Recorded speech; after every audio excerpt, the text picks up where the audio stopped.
یہ کہہ کے کہ شاہی پیالہ گم ہو گیا ہے۔ بھائیوں نے بولا اللہ کی قسم ہم چور نہیں ہیں۔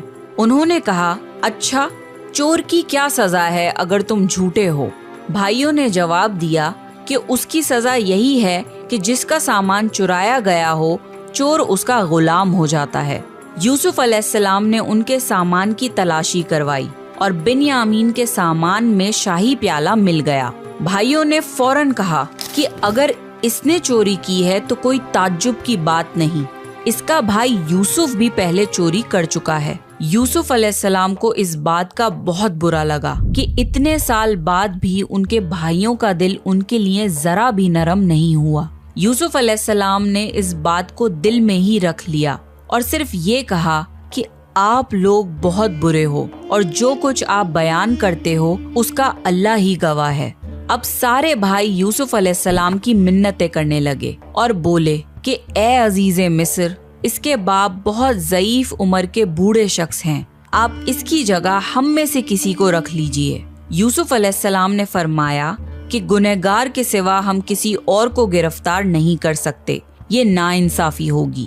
وہ سب بھائی بے حد پریشان ہو گئے اور آپس میں مشورہ کرنے لگے کہ ہم بنیامین کو چھوڑ کر کیسے واپس جائیں، ہم نے تو اپنے باپ کو قسم دی ہے۔ ان میں سے ایک بھائی لاوی نے بولا کہ پہلے بھی ہم اپنے باپ کو یوسف کے متعلق تکلیف دے چکے ہیں، مجھ میں ہمت نہیں کہ اس بار بھی ان کا سامنا کروں، اس لیے میں یہاں سے نہیں جاؤں گا، تم سب واپس چلے جاؤ۔ جب سارے بھائی فلسطین واپس پہنچے تو بنیامین کے واپس نہ آنے پر یعقوب علیہ السلام بہت رنجیدہ ہو گئے۔ یوسف علیہ السلام کو وہ پہلے ہی کھو چکے تھے اور اب ایک اور بیٹے بنیامین کی جدائی ان سے برداشت نہیں ہوئی۔ بھائیوں نے انہیں سارا واقعہ بتایا تو یعقوب علیہ السلام نے فرمایا کہ تم نے اپنی طرف سے کوئی بات بنا لی ہے جس طرح پہلے کیا تھا، بس اب صبر ہی بہتر ہے، بے شک اللہ علم و حکمت والا ہے۔ یعقوب علیہ السلام یوسف علیہ السلام کی جدائی میں 40 سال تک روتے رہے۔ وہ بنیامین میں یوسف علیہ السلام کی جھلک دیکھ کر اپنے آپ کو دلاسا دیتے تھے، پر جب بنیامین بھی ان سے چھن گیا تو یہ ان کے صبر کا سب سے بڑا امتحان تھا۔ یوسف علیہ السلام کی یاد میں رو رو کر ان کی آنکھیں ویسے ہی کمزور ہو گئی تھیں، لیکن اس صدمے کی وجہ سے وہ اتنا روئے کہ ان کی بینائی چلی گئی اور ان کی آنکھیں سفید ہو گئیں۔ بنیامین کے نہ آنے پر انہوں نے بولا ہائے یوسف۔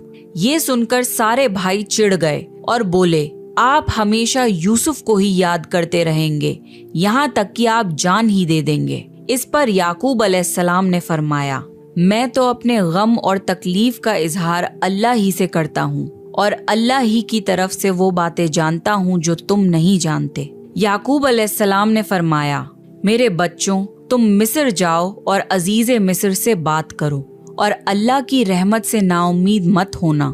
وہ سب پھر مصر پہنچے اور یوسف علیہ السلام سے مل کر کہنے لگے اے عزیز مصر، ہمیں اور ہمارے خاندان کو دکھ پہنچا ہے، ہمارے باپ بہت بوڑھے ہیں، آپ ان کی ضعیف عمر پر رحم کریے اور بنیامین کو ہمارے ساتھ واپس بھیج دیجیے۔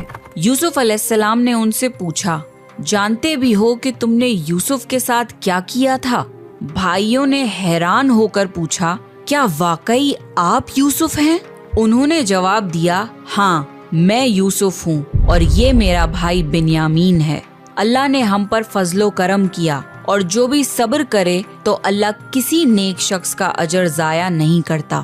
وہ سب شرمندہ ہو گئے اور بولے بے شک اللہ نے تمہیں ہم پر برتری دی ہے اور یہ بھی بالکل سچ ہے کہ ہم خطا کار تھے۔ یوسف علیہ السلام اس مقام پہ انہیں سزا دے کر ان سے بدلہ لے سکتے تھے، پر یوسف علیہ السلام نے انہیں معاف کر دیا اور فرمایا آج تم پر کوئی ملامت نہیں ہے، اللہ تمہیں بخشے، وہ سب مہربانوں سے بڑا مہربان ہے۔ میرا یہ کرتا لے جاؤ اور اسے میرے والد کے چہرے پر ڈال دو کہ وہ دیکھنے لگے اور اپنے خاندان کو میرے پاس لے آؤ۔ سارے بھائی یوسف علیہ السلام کا کرتا لے کر فلسطین کی طرف چل دیے۔ وہ راستے میں ہی تھے کہ یعقوب علیہ السلام نے یوسف علیہ السلام کی خوشبو محسوس کر لی اور کہنے لگے مجھے یوسف کی خوشبو آ رہی ہے، خاندان کے سب لوگ یعقوب علیہ السلام کو دیوانہ سمجھ رہے تھے۔ جب سارے بھائی یعقوب علیہ السلام کے پاس واپس پہنچے تو انہیں سارا واقعہ بتایا اور ان کے چہرے پر یوسف علیہ السلام کا کرتا ڈالا تو یعقوب علیہ السلام کی بینائی واپس آ گئی اور وہ پھر سے دیکھنے لگے۔ آخر کار یعقوب علیہ السلام کو یوسف علیہ السلام کے زندہ ہونے کی خبر سن کر سکون ملا اور انہوں نے فرمایا، کیا میں نہ کہتا تھا کہ میں اللہ کی طرف سے وہ باتیں جانتا ہوں جو تم نہیں جانتے؟ تب بھائیوں نے کہا کہ ابا جان، آپ اللہ سے ہمارے لیے گناہوں کی بخشش طلب کیجئے، بے شک ہم گنہگار ہیں۔ ان بھائیوں نے یوسف علیہ السلام کے قتل کا ارادہ کرتے وقت یہ بولا تھا کہ ہم بعد میں توبہ کر لیں گے، پر 40 سال تک وہ توبہ نہیں کر پائے۔ بے شک اللہ کی اجازت کے بنا کوئی توبہ بھی نہیں کر سکتا۔ یعقوب علیہ السلام نے اپنے بیٹوں کے لیے اللہ سے معافی طلب کی، پھر سارا خاندان فلسطین چھوڑ کر مصر کی طرف روانہ ہو گیا۔ آخر کار یعقوب علیہ السلام اپنے بیٹے یوسف علیہ السلام سے 40 سال بعد ملے۔ بیٹے اور باپ کی اس کیفیت کا تصور کیجئے کہ کیا عالم ہوگا۔ جب سارا گھرانہ یوسف علیہ السلام کے پاس پہنچ گیا تو یوسف علیہ السلام نے اپنے ماں باپ کو اپنے پاس جگہ دی اور انہیں تخت پر بٹھایا۔ یوسف علیہ السلام کی یہ شان دیکھ کر سب یوسف علیہ السلام کے سامنے سجدے میں گر گئے۔ تب یوسف علیہ السلام نے فرمایا، ابا، یہ میرے بچپن کے خواب کی تعبیر ہے، میرے رب نے اسے سچا کر دکھایا۔ اللہ نے مجھ پر بہت رحم کیا اور مجھے مصیبتوں سے نکالا۔ میرا رب جو چاہے اس کے لیے بہترین تدبیر کرنے والا ہے اور وہ بہت علم و حکمت والا ہے۔ اے میرے پروردگار، تو نے مجھے حکومت عطا فرمائی اور مجھے خوابوں کی تعبیر سکھائی۔ اے آسمان اور زمین کو پیدا کرنے والے، تو ہی دنیا اور آخرت میں میرا ولی اور کارساز ہے۔ تو مجھے دین کی حالت میں فوت کر اور مجھے نیکوں میں شامل کر دے۔